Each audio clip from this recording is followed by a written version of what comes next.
unfortunate. Oh, how unfortunate. I know how much you like to fight, so I'll add a new problem to your night. Char, what can I do for you?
Friend, you have met a terrible, terrible demise. But, I don't feel too bad about it. After all, if it weren't from me, it would have just been from someone else, you know? I guess what I'm trying to say is life goes on. Well, for everyone else, life goes on, not for you. You're dead. But that's neither here nor there. It reminds me of one summer day in the park. I was having just a delightful picnic with my good friend Orville. And I said to him, Orville, I have a story. And he said to me, what's the significance of the story? And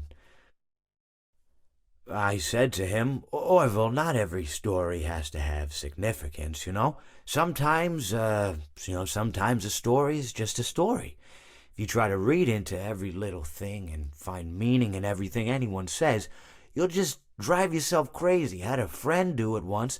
Wasn't pretty. We talked about it for years. And not only that, but you'll likely end up believing something you shouldn't believe and thinking something you shouldn't think, or assuming something you shouldn't assume, you know? Sometimes, I said, a story is just a story. So just be quiet for 1 second of your life and eat your sandwich, okay? Of course, it was only then I realized I'd made sandwiches, and poor Orville was having such difficulty eating it. Elephants have those clumsy hands, you know? Actually, I suppose that's the problem. They don't have hands at all, do they? They're all feet. I couldn't imagine someone asking me to eat a sandwich with my feet. Now, if I recall correctly, there was a bakery nearby. I said to him, Orville, let me go get you some rye bread. Now, I'm unsure if elephants enjoy rye bread, but I assure you that Orville does. Now, this was on a Tuesday, which was good because rye bread was always fresh on Tuesday. They made sourdough bread on Monday and threw it out Wednesday, or rather, they sold it at a discount for people wanting to feed the ducks, and then probably at the end of the day, finally, they threw it all out. I don't recall. I do remember a man who would bring his son to the bakery every Wednesday and then go feed the ducks. He would buy all of the sourdough bread. Of course, you're not supposed to feed the ducks sourdough bread at all. It swells up in their stomach and then they all die. At least that's what I've heard. I never saw any ducks die myself, but I did notice a substantial decrease in the duck population over the course of a few years. I just never thought to stop the man and tell him that he was killing the ducks by feeding them sourdough bread. And if you want my opinion on the matter, and I told Orville this as well, if you want to feed ducks, or birds, or any kind for that matter, it's best to buy seed. I mean, when you think about it, breads of any sort don't occur in nature. They don't grow on trees or spring up from the bushes. I don't think birds know what to do with bread. What was I saying? Oh, yes. So I bought Orville some rye bread. What a fine day it was.